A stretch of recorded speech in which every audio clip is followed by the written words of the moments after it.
22 जनवरी को अयोध्या में भगवान राम लला का प्राण प्रतिष्ठा का कार्यक्रम आयोजित है, जिसको लेकर तमाम तरह की तैयारियां जनपद में जोर शोर से चल रही हैं और इसको लेकर खबरों की भी होड़ मची हुई। तमाम प्रकार जो चैनल हैं एक से दूसरे से बढ़कर एक खबरों को दिखा रहे हैं और जिसमें से कुछ भ्रामक भी खबरें, असत्य भी खबरें निकलकर बाहर आ रही, जिसको लेकर आपत्ति जताई जा रही है। यह आपत्ति और कोई नहीं, जो पूर्व वन मंत्री, पूर्व अयोध्या विधायक पवन पांडे जी के द्वारा आरोप लगाया जा रहा है कि जी कुछ चैनल उनकी जो पार्टी है उसकी छवि धूमिल करने के लिए भ्रामक खबरें चला रहे हैं। वो ये दिखा रहे हैं कि अखिलेश यादव जी ने निमंत्रण जो प्राण प्रतिष्ठा का है उसको इनकार कर दिया है। इस विषय में बात करने के लिए जो पूर्व विधायक अयोध्या है पवन पांडे जी, तेज नारायण पांडे और पवन जी हमारे साथ बात करने के लिए मौजूद है। ये पूरा मामला क्या है, आइए इन्हीं से जानते हैं।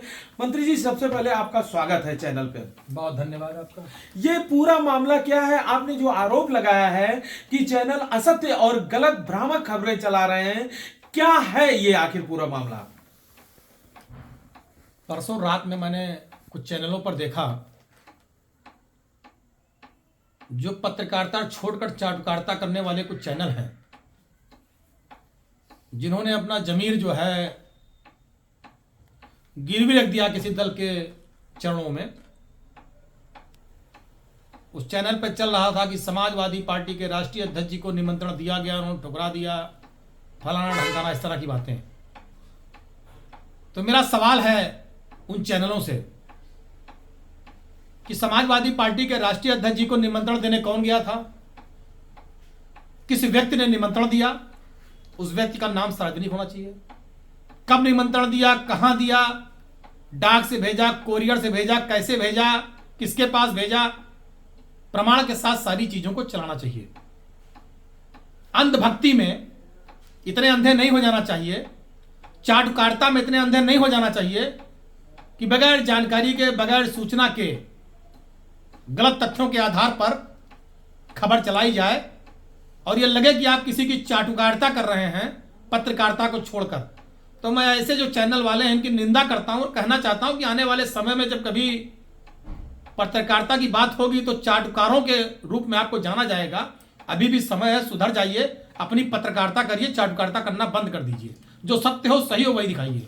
मंत्री जी, आपसे ये जानना चाहेंगे, ऐसे कितने चैनल होंगे जिन्होंने इस तरह की असत्य व भ्रामक खबरों को प्रसारित किया? देखो यार, एक तो हम टीवी बहुत देखित नहीं। अब उस दिन रात में एक आध चैनल था जिसपे चल रहा था, वो सूची जारी कर दे किसने किसने निमंत्रण मिला और आने से मना किया। तो मैंने जानकारी की, मुझे पता लगा राष्ट्रीय अध्यक्ष जी के पास हमारे कोई निमंत्रण ही नहीं आया, न किसी ने कोई निमंत्रण दिया। जब निमंत्रण किसी ने दिया नहीं, निमंत्रण पहुंचा नहीं, तो ठुकरा दिया, ये कर दिया, इस तरह की अलूल जलूल बातें भाजपा का एजेंट बन करके इस तरह का जो दुष्प्रचार कर रहे हैं कुछ चैनल वाले, मैं उनसे कहना चाहता हूं अगर जरा शर्म और हया बची हो तो ईमानदारी के साथ पत्रकारिता करो। अगर अपने पैसे को जो है, आपने पत्रकारिता को कहीं गिरवी रख दिया हो किसी के चरणों में, तो ऐसे उलूल जुलूल बोलते रहो, कोई फर्क नहीं पड़ने वाला। फिर एक बात तो आपने स्पष्ट कर दिया कि निमंत्रण मिला नहीं और इस तरह की भ्रामक खबरें चलाई जा रही हैं। इस बात पर भी चर्चा कर लेते हैं, अगर निमंत्रण मिलता है तो क्या पार्टी का क्या कदम होगा, आपके सपा सुप्रीमो का क्या कदम होगा और आपका क्या कदम होगा? अगर निमंत्रण मिला तो आप जाएंगे या नहीं? देखिए, मैं ये नहीं समझ पा रहा हूं मीडिया इतना क्यों परेशान है, कौन आएगा कौन नहीं आएगा। क्या मीडिया वाले रोज पूछते हैं आज खाओगे कि नहीं खाओगे? क्या मीडिया वाले अखिलेश जी से रोज पूछते हैं कि आज खाना खाया कि नहीं खाया, चाय पिया कि नहीं पिया, पानी पिया कि नहीं पिया? अरे जिसकी श्रद्धा है भगवान राम में, हर आदमी की श्रद्धा है मर्यादा पुरुषोत्तम श्री राम में। प्रभु श्री राम तो समाजवाद के जनक कहता हूं मैं एक तरह से। प्रभु श्री राम, मर्यादा पुरुषोत्तम श्री राम के साथ बानर भी थे, भालू भी थे, सबरी के जूठे भेड़ भी भगवान श्री राम ने खाए थे। तो एक तरह से सोचिए कि अगड़ा पिछड़ा दलित सब तो था प्रभु श्री राम की सेना में। और आज समाजवादी पार्टी भी सबको मजबूत करने की बात करती है।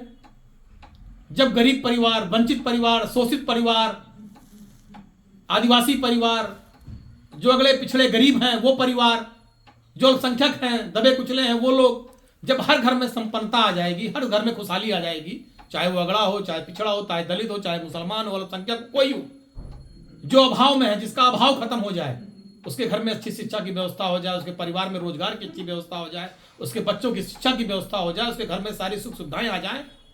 यही तो समाजवादी पार्टी चाहती है और यही राम राज्य है। हर घर में खुशहाली और तरक्की आए, यही राम राज्य है। समाजवादी पार्टी यही तो चाहती है। तो देखिए, भारतीय जनता पार्टी और गोदी मीडिया एक ये कहानी गढ़ रही है खाली। ये एक स्टंट है, कौन आएगा कौन नहीं आएगा, जिसकी श्रद्धा होगी वो आएगा, जिसकी श्रद्धा। और ऐसा थोड़ा है कि 21 तारीख के बाद प्रभु श्री राम जो है किसी की तिजोरी में बंद हो जाएंगे। मर्यादा पुरुषोत्तम प्रभु श्री राम की प्राण प्रतिष्ठा हो रही है सर्वोच्च न्यायालय के आदेश पर, अच्छी बात है।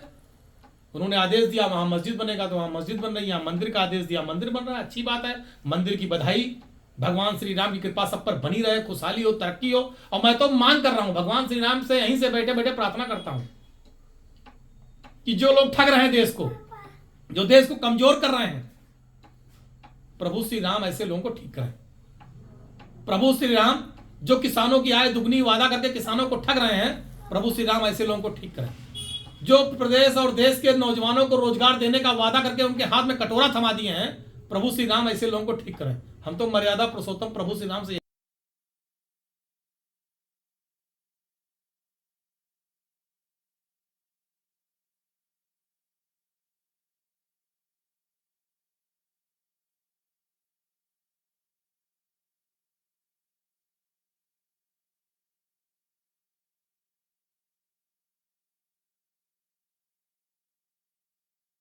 समाजवादी की पार्टी के फायर ब्रांड नेता पूर्व अयोध्या विधायक पवन पांडे, ये वही पवन पांडे हैं कि सनातन धर्म पर प्रहार करने वाले, देवी देवताओं का विरोध करने वाले, इनके ही पार्टी के, इनके ही दल के नेता, वरिष्ठ नेता स्वामी प्रसाद मौर्य को भी इन्होंने नहीं बख्शा। इन्होंने अपनी वाणी से उन पर भी तीखा हमला किया। जिस तरह से आज ये कुछ चैनलों के ऊपर, कुछ समाचार पत्रों के ऊपर प्रहार कर रहे हैं कि आप इस तरह की बात और कहना चाहते हैं। कल एक वीडियो आया था चंपत राय जी का, आधुनिक विद्वान चंपत राय जी का, जिसमें वो बता रहे थे कि अयोध्या है। मैं कहता था ना कि भाजपा की कथनी और करनी में जमीन आसमान का अंतर है। ये जो बोलते हैं वो करते नहीं है। मुंह में राम बगल में छुरी इनकी परंपरा है।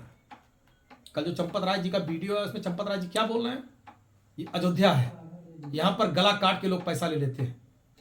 अब आप सोचिए कि अयोध्या के प्रति कितनी श्रद्धा है चंपत राय के दिल में, कितना समर्पण और प्यार है अयोध्या के लिए कि इस तरह की भाषा का प्रयोग कर रहे हैं कि लोग यहां पर गला काट के पैसा ले लेते हैं। दूसरा, उसी वीडियो में बोल रहे हैं कि मैंने 60 करोड़ रुपए का सोने का दरवाजा लगाया।